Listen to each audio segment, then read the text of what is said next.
If your potatoes look like this, don't discard them. What we'll do is we'll just cut the little sticky uppy bits out into individual segments, and then you can plant them directly into the ground if you have a garden, or you can plant them into a potato growing sack or a pot. There's plenty of YouTube videos to show you how to plant potatoes on YouTube. So now I've cut the dodgy old potatoes into rough segments, and where the eyes were you can see the little sprouts coming through, the sprouting shoots. And so what I'll do now is I'll dig a hole in the garden about 30 centimetres deep and about 30 centimetres between each hole, and I'll just pop these carefully in the bottom of the hole with the sprouty bits sticking upwards, because most things like bulbs and potatoes etc. are pretty good at sort of sorting themselves out, and after about a month or so you should start to see the green shoots coming out of the soil.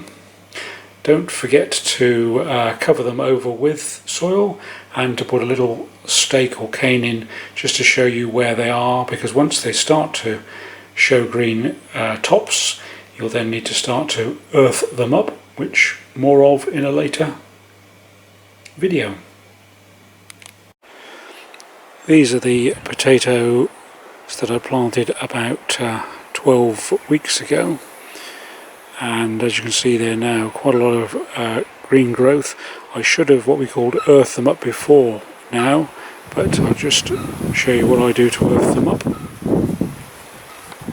It's not that easy to see from the video, but hopefully you can see that I've piled soil up against the stems of the potato plants, and that'll give them a bit more room to grow and stop the new fresh potatoes getting too near to the surface and going green with the toxins in them.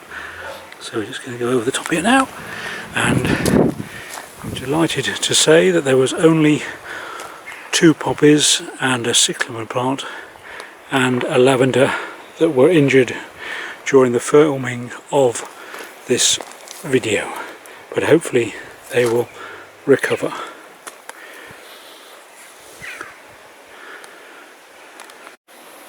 When the potatoes start to flower like these here, then they're probably about ready to start to harvest. The longer you leave them, then the chances are the bigger the potatoes will get, but probably once they start to flower you're pretty close to being able to harvest them. See my little tiny pile of potatoes. The biggest one is about 50 centimetres, not even that, 50 millimetres perhaps long, so hardly a meal, but might be alright for your potato salad. Moral behind this is probably to leave them in to grow on a bit longer, but we'll see what happens with the other plants that I planted back on Good Friday.